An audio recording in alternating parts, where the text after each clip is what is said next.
नमस्कार। इस खास पेशकश में आप सभी का स्वागत है। आपके साथ मैं हूं निहारिका महेश्वरी।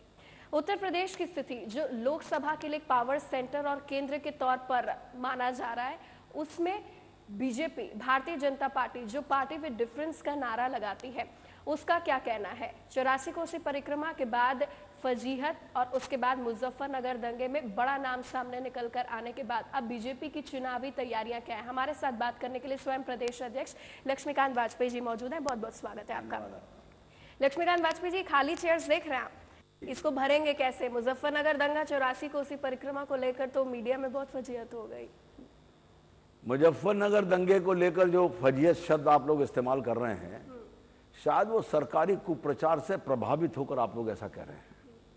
जहां तक 84 कोसी परिक्रमा का सवाल है, उससे भारतीय जनता पार्टी का कोई लेना देना नहीं था।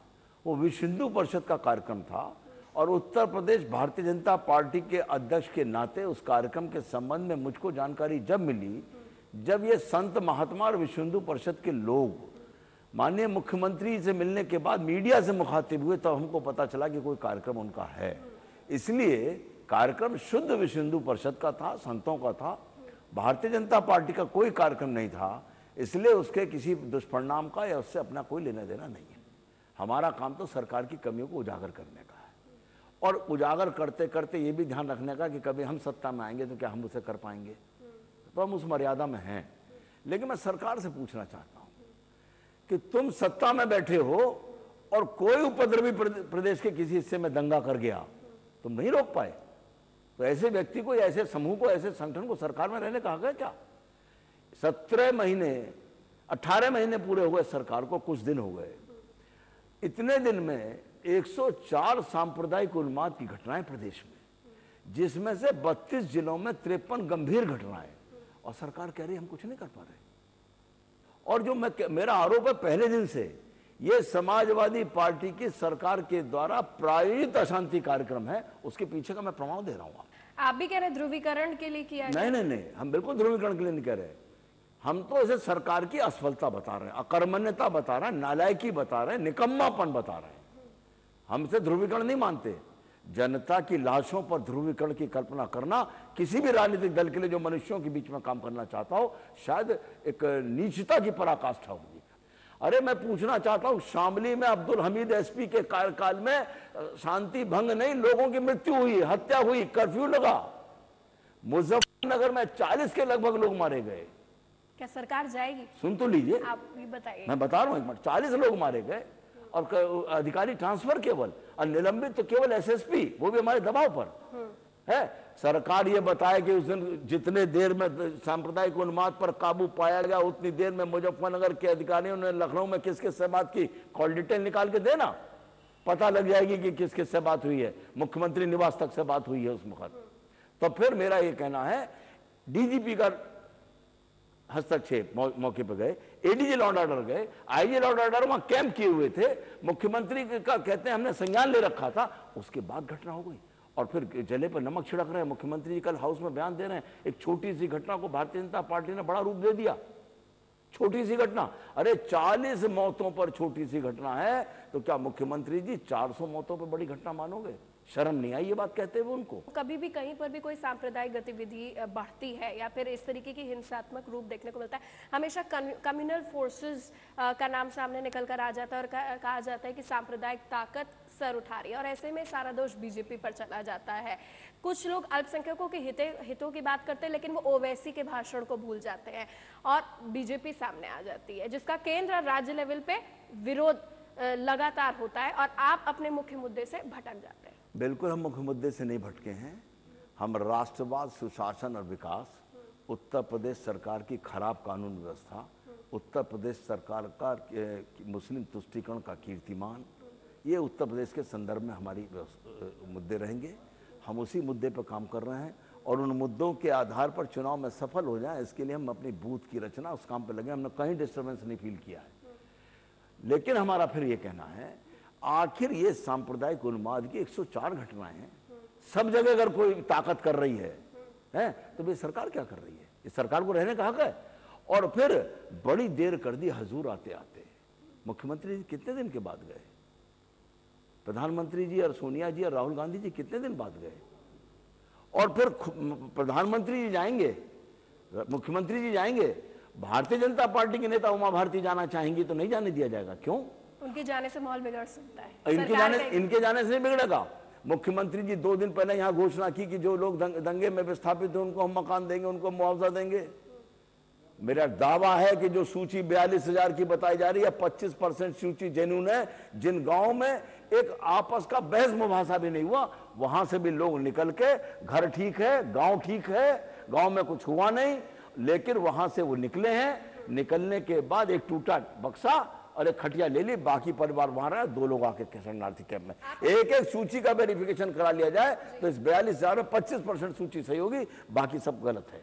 आप एक कर्मठ कार्यकर्ता हैं, हम आपकी जीवन शैली के बारे में जानते हैं, बहुत सिंपल है। आप स्कूटर से जाते थे जब आप मंत्री थे। आप जैसे मेहनत करने वाले कार्यकर्ता, और जब बूथ स्तर की आप बात कर रहे हैं, वहां पर जो कार्यकर्ता मेहनत कर रहा है उसको अगर दिल्ली से सुनाई दे, चाहे समाजवादी पार्टी हो चाहे बीएसपी हो, कि हम सांप्रदायिक ताकतों को रोकने के लिए ही कांग्रेस का समर्थन कर रहे हैं, तो बीजेपी में जो मेरिट के आधार पर लोग हैं वो कितना ठगा हुआ सा महसूस करते हैं? बिल्कुल ठगा महसूस नहीं। बीजेपी के लोग इन वाक्यों से एक कदम और आगे बढ़कर मजबूती से काम करने की मानसिकता में है। लेकिन इन समाजवादी पार्टी और बहुजन समाज पार्टी का ये कहना कि हम सांप्रदायिक ताकतों को रोकने के लिए ये कर रहे हैं, मैं केवल एक बात पूछना चाहता हूं, कब तक रोकोगे भाई? नाव कितने बार जजमान आगे आ रहे हैं? 2014 में 6-7 महीने रह गए हैं। सांप्रदायिक ताकतों को रोकने के लिए नहीं, ब्लैकमेलिंग करके पैसा दूने के लिए और आय से अधिक संपत्ति के मामले में अपनी जान बचाने के लिए। और जब जब आंख दिखाने की कोशिश करते हैं तब सीबीआई के पन्ने फाइल में एक नोटशीट पर 4 लाइन लिखकर इनको दिखा दी जाती है दोनों नेताओं को, और ये अगले दिन यूटर्न मार के सुर बदल जाता है। बाढ़ आ रही है, बाढ़ में सांप और नेवला एक ही पेड़ पर बैठता है, वो स्थिति इनकी है। और बाढ़ आने वाली है। 2014 के चुनाव में ये सब बह जाएंगे राष्ट्रवादी ताकतों की सरकार। कुछ ऐसा ही 2012 में आपकी पार्टी के वरिष्ठ नेता ने कहा था, बहुत सारे नेता थे जो उन्होंने कहा था अंडर करंट हम महसूस करें बीजेपी आ रही है। अगर आपकी पार्टी इतनी अच्छी है तो सत्ता से 2012 की बात तो मैं नहीं करता। अच्छा। मैं 2014 की बात करना चाहता हूँ। आप 17 की बात कर सुन लीजिए, मैं 2014 की बात कर रहा हूँ, लेकिन 2012 से सबक लेके कर रहा हूँ। अच्छा। पूरा नेतृत्व ने सबक लिया है, पूरे नेतृत्व ने अपनी कार्य पद्धति को बदला है। हम पहले बूथ पर मजबूत होंगे, और हम तो कार्यकर्ता को संदेश दे दिया, दुनिया की चिंता छोड़ दीजिए, अपना अपना बूथ जीत कर दे दीजिए। बूथ जीता समझ लो लोकसभा जीत गए। अंडर करंट जनता में है, लेकिन हम भी नीचे नीचे चल रहे हैं और एकदम से दीवार पर चढ़ेंगे, कोई हमको रोक नहीं पाएगा। गिरेंगे तो नहीं? नहीं, कोई सवाल ही नहीं। हम बताना, गिरता तो वो है, हम तो चींटी की तरह, छिपकली की तरह चढ़ते हुए जाएंगे, वो तो चिपक के चलती कहाँ गिरती है। 2014 की बात हो रही है, इसके लिए उत्तर प्रदेश बीजेपी की खास तौर पर क्या तैयारी? 80 लोकसभा सीटों पर फतेह पाने के लिए इन मुद्दों पर बात करेंगे। जल लौट रहे।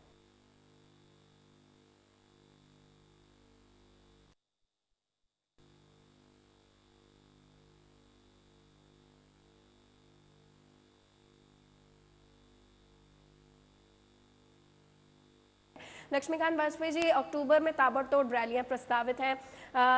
नरेंद्र मोदी का नाम लेते ही आपके चेहरे पे बहुत खुशी भी आ जाती है। आपकी क्या तैयारी है लॉन्चिंग के लिए यूपी में मोदी की?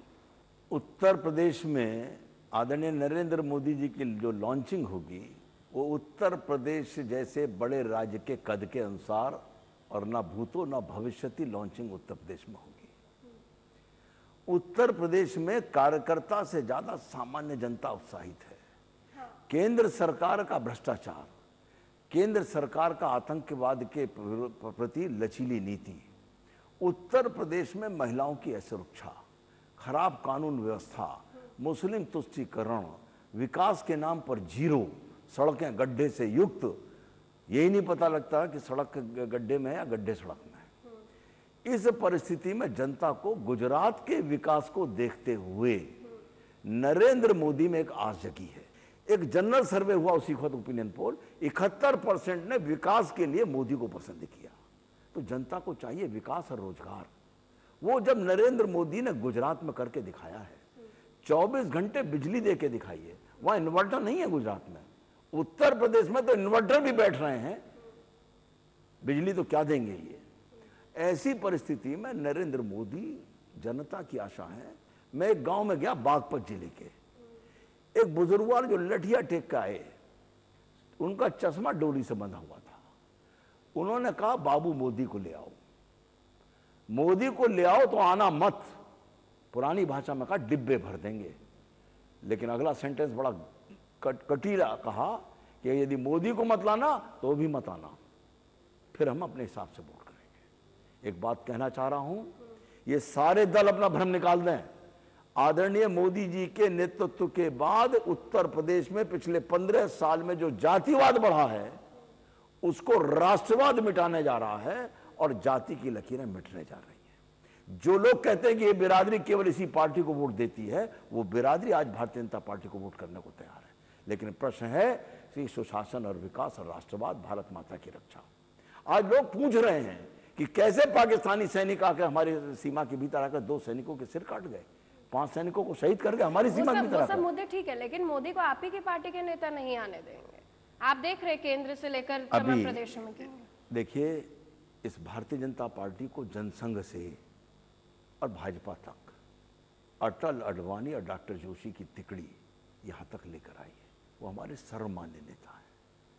दुर्भाग्य हमारा कि आज अटल जी हमारे अस्वस्थ हैं, तो पितामह के रूप में आज माननीय अडवाणी जी हमारे हैं।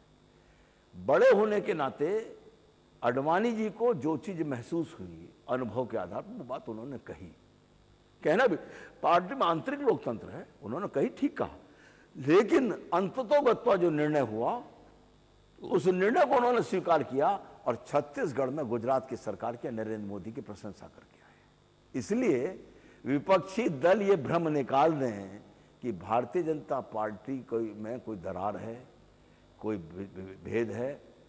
आदरणीय नरेंद्र मोदी प्रधानमंत्री पद के हमारे भाजपा के घोषित उम्मीदवार जरूर हैं। गुजरात सरकार की तारीफ की उन्होंने, पीएम उम्मीदवार पे कुछ नहीं, नरेंद्र मोदी की तारीफ की नाम लेकर, तो पीएम उम्मीदवारी पे तो कुछ नहीं। नरेंद्र मोदी की तारीफ तो मतलब उसके एक एक रेशे की अलग अलग तारीफ थोड़ी की जाएगी। किसी के शरीर के हाथ की तारीफ करें, चेहरे की तारीफ करें। जानना चाहते थे ना कि जब आदरणीय अडवाणी जी कवि नहीं है जो किसी की सुंदरता की तारीफ करेंगे।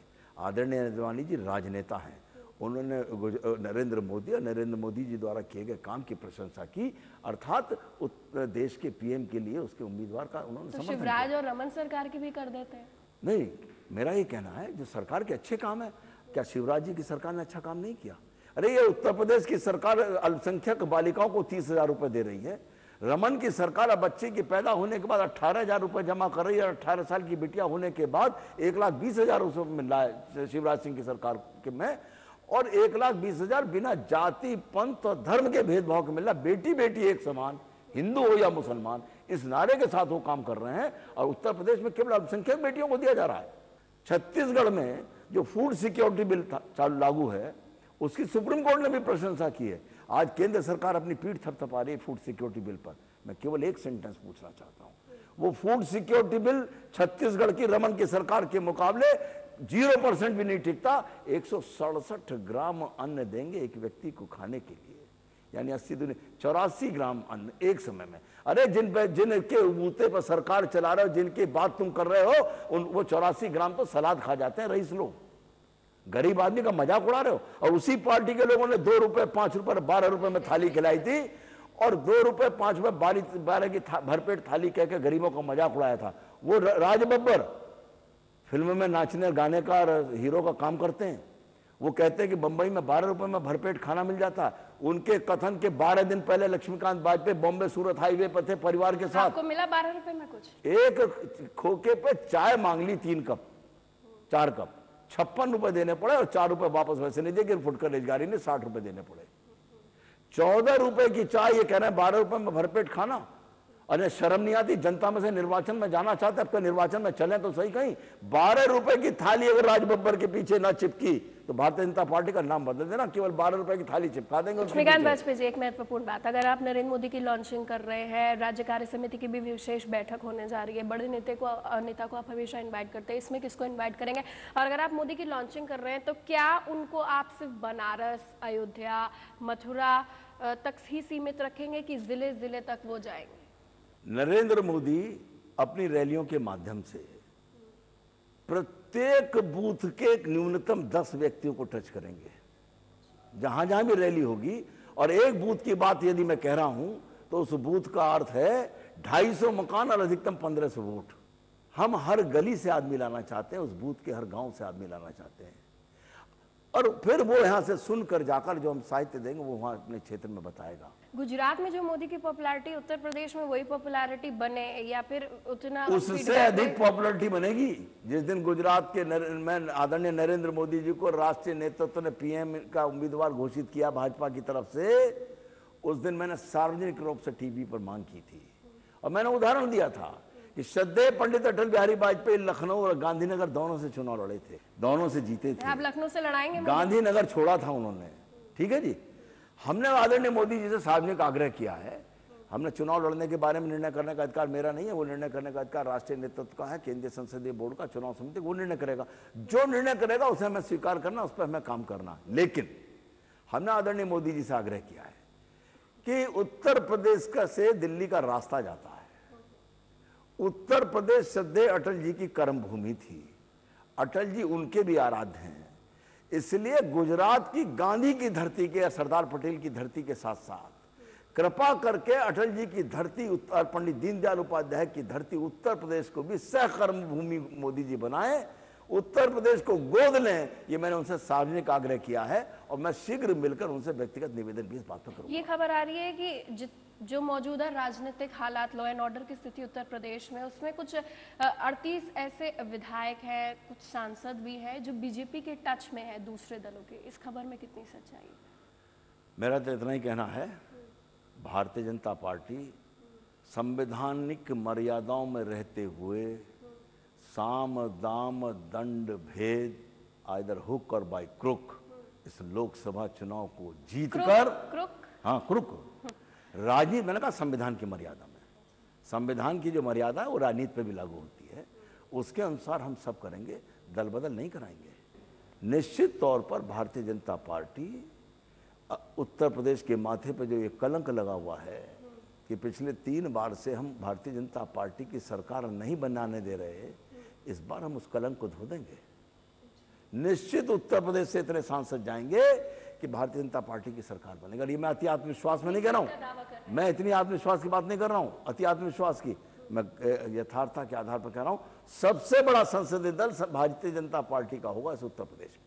कितनी सीट पे फोकस है? अल्पसंख्यक आपके साथ क्या जुड़ेंगे? मोदी पसमानदा मुस्लिम्स पर फोकस कर रहे हैं तो? मेरा इतना ही कहना है कि गुजरात में जितनी मुस्लिम बहुल सीटें हैं विधानसभा की, उसमें से अधिकांश ने भाजपा को जीता है। उत्तर प्रदेश में बात करिए। मैं उत्तर प्रदेश में भी कर रहा हूँ।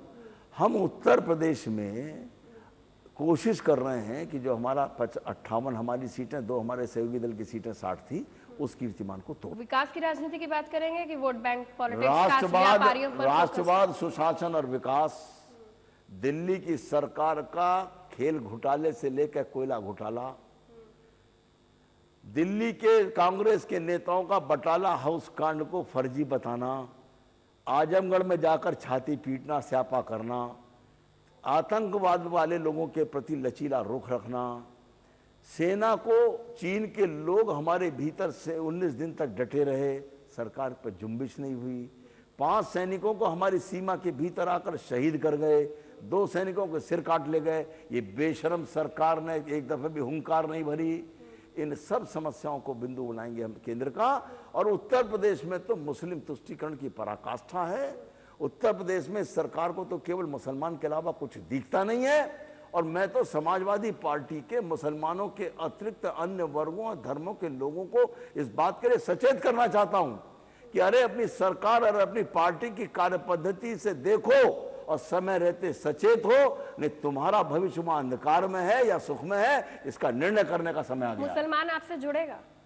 हम हर उस व्यक्ति को जोड़ेंगे, मुसलमान हिंदू की बात मैं नहीं कर रहा हूं, जो भारत माता को भारत माता माने, भारत के दुख में दुख महसूस करे, भारत के सुख में सुख महसूस करे, हर धर्म के लोगों को लेंगे। और एक बात और बता दूं, जो पाकिस्तान के जीतने पर जहां दिवाली मनाएंगे, मिठाई बांटेंगे, और पाकिस्तान के हारने पर यहां स्यापा करेंगे, दुख मनाएंगे, ऐसे लोगों का स्थान भारतीय जनता पार्टी में नहीं होगा। टिकट बंटवारे में किस तरीके की सावधानियां बरती जा रही है, खासतौर पर जब जनप्रतिनिधित्व की धारा 8 की उपधारा 4 की बात सामने निकल कर आ रही है, और बाबू सिंह कुशवाहा का प्रकरण आप भूले नहीं होंगे, क्या हुआ था?